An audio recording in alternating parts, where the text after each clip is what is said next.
Greetings. Today I will talk about the arrival of the first blacks at Jamestown, Virginia, sometime in late August 1619.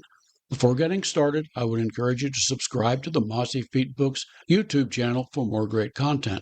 If you like my videos, please hit the like button. The more likes I get, the more YouTube will show it to other people, allowing me to grow the channel. I also entreat you to visit my website, www.mossyfeetbooks.com. There you will find sample chapters, podcasts, a slew of content, and links to where you can buy my books. While visiting the website, you can subscribe to it and receive email notifications of when I publish a new book or other content like this video and podcast. The episode is based on my book, Colonial American History Stories, 1215 through 1665. Sometime in late August 1619, a ship docked at Jamestown bearing a cargo of blacks. The probable origin of these people was Angola, Africa. The first blacks arrived in the New World. The status of these people is unknown. The institution of slavery did not exist yet. Many historians feel that these blacks served as indentured servants for a period of time. There are records that the blacks received awards of land in later years, lending credence to that theory. The date of the ship's arrival is uncertain. We only know that it was in late August. The author had assigned a date to the format of the book because the format of the book requires one. It was an historic event and deserves inclusion in this history. Of the blacks' arrival, John Rolfe wrote, quote, "About the latter end of August, a Dutch man-of-war of the burden of 160 tons arrived at Point Comfort. The commander of the ship, Captain Jope, his pilot for the West Indies, was one Mr. Marmaduke, an Englishman. He bought not any one thing but 20 and odd Negroes, which the governor and Cape merchant bought for victuals." The blacks had not arrived on a Dutch man-of-war, as Rolfe reports. Research reveals that these unfortunates arrived on an English warship named the White Lion. The White Lion possessed the letters of marque that allowed it to operate as a privateer, a sort of legalized pirate.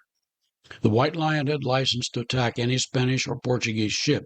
It had captured the blacks from a Portuguese slave trading ship called the San Juan Bautista. The White Lion and another ship called the Treasurer had attacked the ship in the Gulf of Campeche off the Mexican coast. The ships had then taken the human cargo and sailed first to the West Indies and then on to Virginia. Rolfe's deception was to hide the fact that they had been taken by an English ship by piracy. These first blacks probably suffered different fates. Some blacks the English treated as indentured servants, releasing them to freedom after a period. Others found ways to extend that servitude into a lifetime of service. Slavery as an institution had not yet evolved, so as if doubtful if most were considered slaves. There are records of some blacks receiving land grants by the mid-1600s. Some of these blacks were probably included in that first shipment of blacks. Some established plantations and later acquired slaves to work them. At any rate, the populations in the colonies remained small until after 1700. After that time, the system of slavery began to evolve as growing numbers of cotton plantations of the South needed laborers. This episode is based upon my book, Colonial American History Stories, 1215 through 1664, available at the website www.mossyfeetbooks.com. The book is the first book in the 6-volume Timeline of United States History series. Discover some of the famous and almost forgotten historic stories of America. The story begins with the signing of the Magna Carta in 1215 and the beginnings of the concept of limited government, and ends, for now, with the beginning of the American Revolution in 1775. The articles in the book have much more detail, as well as articles not included in this podcast series. I hope you enjoyed this podcast, and thank